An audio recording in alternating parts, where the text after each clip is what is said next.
Howdy folks, welcome back to Advent of Code 2024. We're going to be doing day 7 today. Bridge repair. Okay, so we've got a bridge, it needs to be repaired, needs final calibrations. The elephant stole the calibration operator equations, as you know, elephants are wont to do. Only someone could determine which test values could possibly be produced by producing any combination of operators in their calibration equations. For example, okay, each line represents a single equation. The test value appears before the colon on each line. It is your job to determine whether the remaining numbers can be combined with operators to produce the test value. Operators are always evaluated left to right, not according to precedence rules. Okay. Numbers and equations cannot be rearranged. You see elephants holding two different types of operators, add and multiply.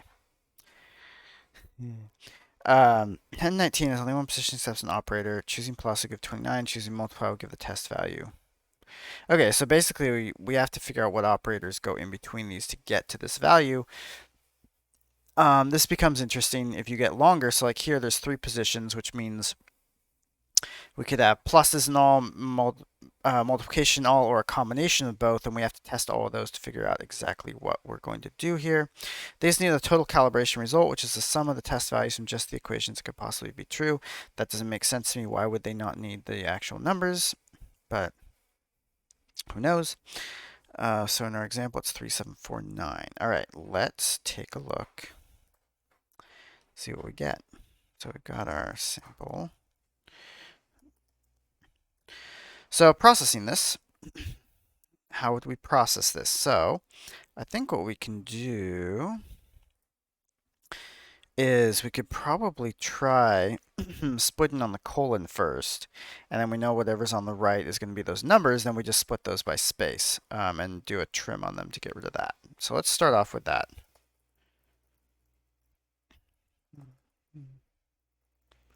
Path. All right, and let's get our our bog standard. Yeah, our bog standard code to pull this in. Can't talk and type at the same time. Contents equals fs.read file sync. Okay, lines, perfect. Now let's look over each line. Not for each. Line of. Okay, you can see I'm halfway in PHP mode because I've been writing a lot of PHP recently. That is almost correct, so we're going to hold on to that. They're not words. We don't really want to use words, but what I'm going to do, let's make this is going to be answer and numbers. Line.split, and we'll split that on, actually let's split it on, yeah, we can split it on actually the colon space, which will also get you to use rid of that space, we don't have to trim it. Answer equals parse int, perfect, let's not do the replace, that doesn't make sense. And then we've got numbers, so this is actually mean numbers dot split, and then let's actually map over those.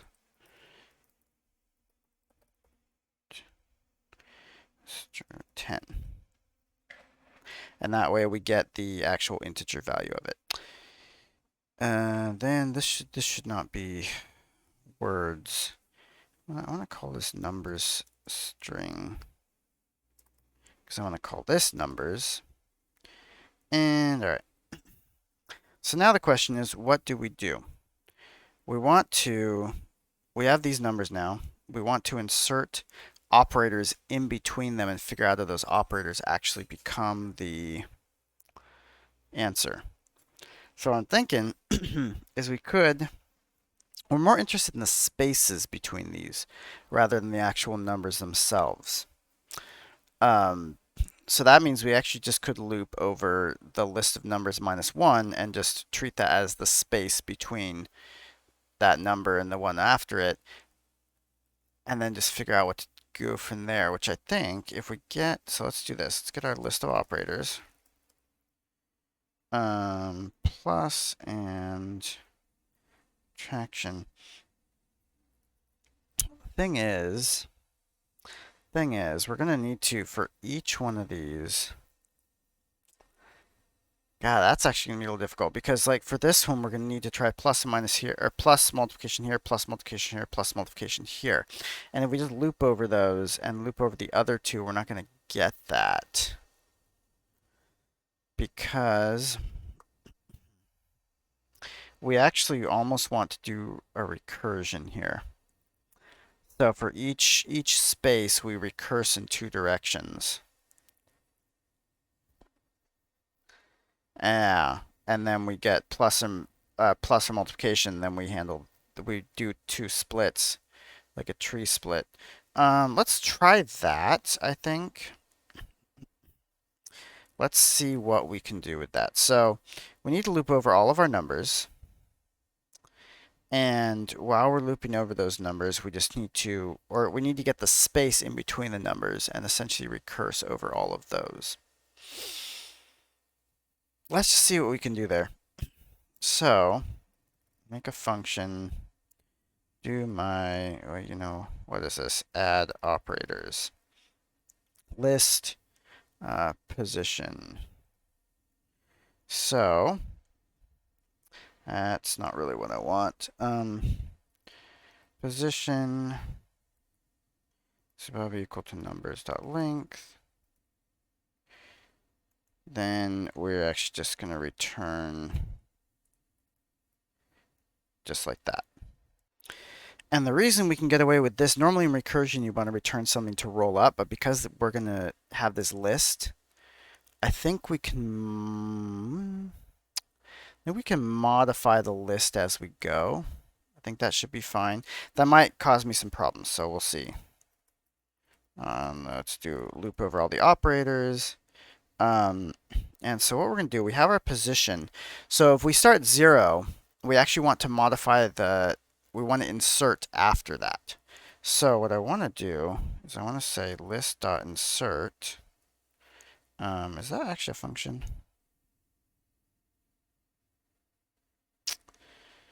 Oh, you know what? I think it's actually the splice function. Because I can say position plus 1, 0. We're not deleting any, and what I actually want to insert is the operator. No, that doesn't actually work. We need to make a copy of this. The issue becomes because I can't splice in the same position twice. Yeah, so that's fine. Let's just return our list then, because we need to return something from the base case. All right, so now we've got our copy. And let's just log our copy to make sure that's actually working. Add operators, numbers 0, and we will go ahead and test that. And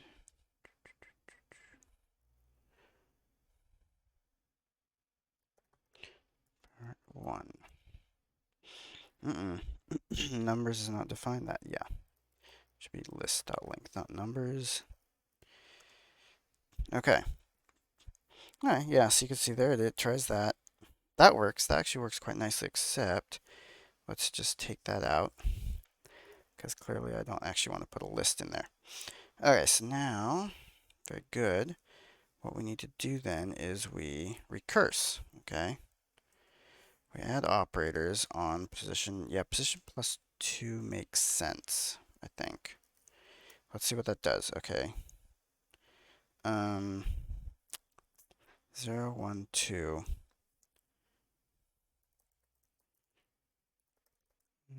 Length. All right.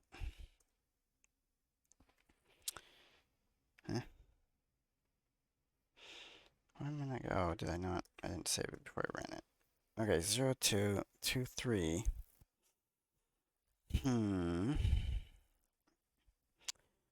Okay, yeah, and that is 3, and we're looking at position 2, but the last one, okay, so maybe we just want that, because I think the last one we don't want. Boiler equal list length minus 1. Let's just see. Okay, there we go. Yeah. Okay. And now you can see we get those. The other one is that big one though. This one. Yeah. Okay, so we get a plus there. We get another plus there. We get that. Okay, yeah. So that actually looks like that is doing what I want, which is very cool. Problem is, so I want to get a chunk of these actually. So let's actually do this. Let's get our results, and we want to conglomerate all those together. So we're going to say all results, results, and then we're going to return all results. That is going to give us the list, I think. And then let's console log this, and let's see what we get. Yes. Need to spell it correctly, and I'm going to get rid of this as well. Okay, and that gives us a list of all the different operations we need to check. Very cool. Very cool. Now we just need to process them all. All right, so, and we don't actually care which one worked. All right, so we're going to loop over every single one of them. Let's set a sum for item of combination. And then if plus, you know what, let's do both actually. Or item multiplication. And we'll handle that branch later. Otherwise, sum plus equals item. The thing is, let's look at this. Current operator equals, we're going to start with the plus, and I'll explain why in a minute. Current operator equals plus, then we add the item. Otherwise, current operator equals the multiplication sign, then sum times equals item. And then after that, okay, so then current operator equals item. So the idea here, and what I'm trying to do here is we start off with the plus because we know it's 0. It's essentially every equation is 0 plus whatever comes after. So we're going to start off, get our first number, and then we'll add it. Then we might get a multiplication afterwards, in which case we'll multiply, etc., etc. So that's going to get our sum. We're basically going through here. Every time we find one of these, we're setting that operator. Otherwise, and this is fine because we know we're going to find an operator in between each number. So we don't actually need to clear it in this set or anything like that. Now, if sum equals, actually this should be inside here. So if our sum equals answer, then I think we actually want to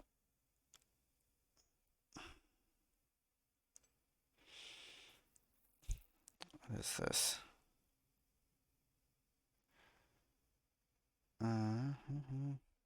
Total coverage is sum of the test size and just the equations that could possibly be true. Okay. The sum of the equations that could possibly, so multiple of these could be true, I guess? Only 3 of the above equations can be true. Oh, okay. So some of these are actually cannot be true by certain operators. So some of them will never get here. In that case, we're going to say total true, then, and we're going to break because we found one that's true. We don't need to be looking at it again. And then at the end, operators, total true calibrations, total true. And then let's see what we get. 3. which does match their 3. Let's check against the input. And let's see what we get.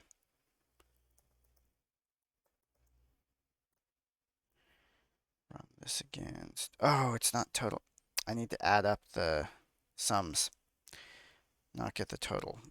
So this actually is plus equals answer. Sum of true calibrations. And input 1. You know what, actually? I want to double check that. That comes 3747. And they are expecting 3747. Okay, cool.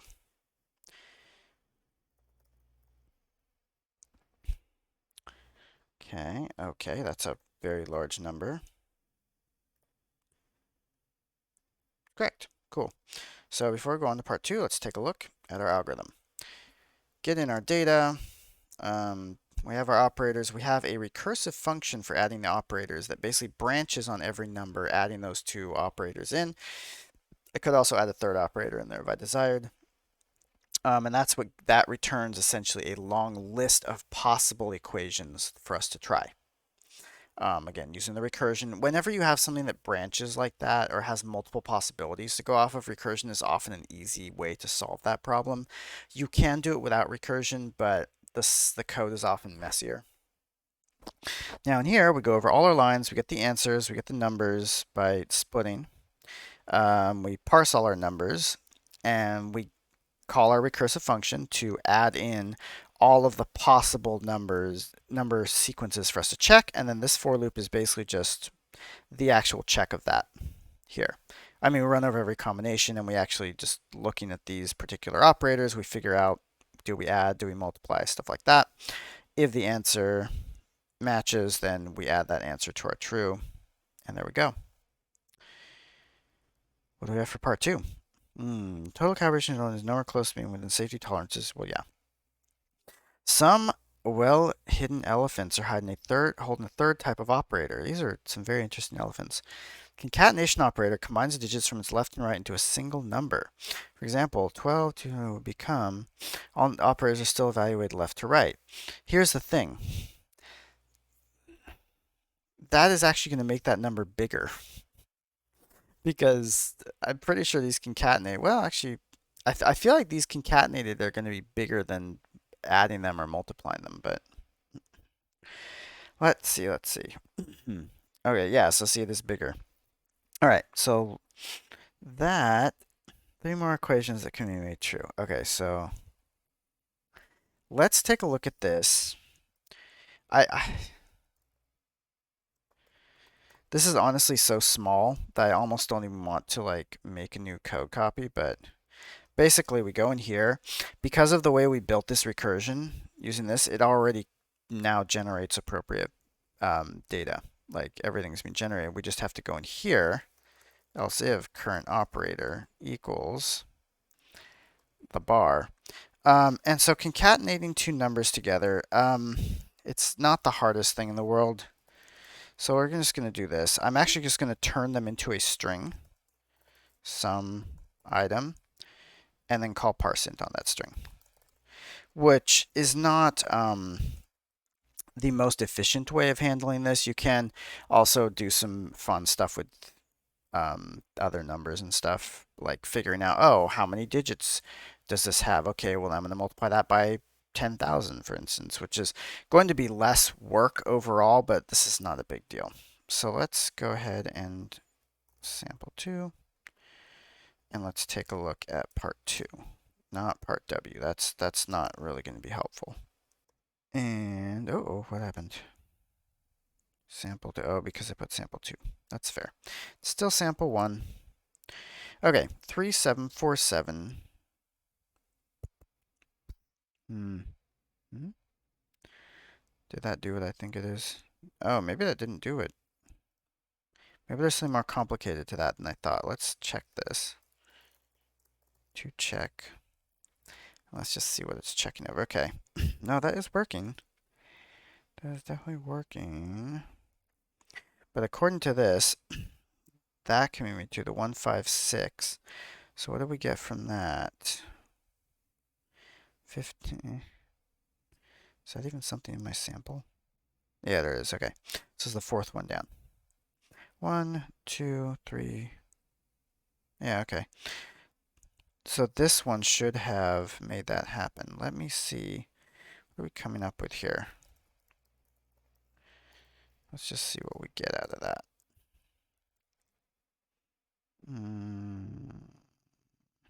Go all the way down here. Oh, okay, it's never even hitting that. Oh, that makes sense. I actually have to put in here. You know what? Let's do something smarter about this, and let's actually just say operators.includes. Because that way that'll just handle those operators moving forward, everything that we add. I think that is probably what we were missing. There we go. 11387, 11387. I don't want what I just did. Yes, please terminate. Let's try that with our input. It's thinking. It's a big one, right? Because it's having it just vastly increased the number of calculations it was going to have to perform. All right. That took actually kind of a long time. I've noticed I even modified this code to just let me know which one it was on because it was taking so long, and we got an extremely big number. So let's actually try that. See what we get. All right, and that was correct. Okay, so I mean, looking at the algorithm here, it's kind of the same algorithm, honestly. Like this hasn't changed. We just added in basically the only real code change here was we added in this operator and put that here. And that is kind of the power of how I've written this, is that if I needed to now add the subtraction operator, all I'd have to do is describe how that operator worked. Could even in the future actually make this a more complicated function that actually was aware of the processing function as well, of how to process. Like you pass in the sum and the item and it would just give you the result, and then you would just need to add stuff here and not touch your code at all. There are probably other ways to handle this, but it can help a lot if you really make your code more generic like this, where it doesn't actually have to think about specific stuff. It also helped that adding another operator was not the hardest thing in this case. Anyway, I hope this is helpful, folks. Well, helpful. Interesting. I'll see you all next time.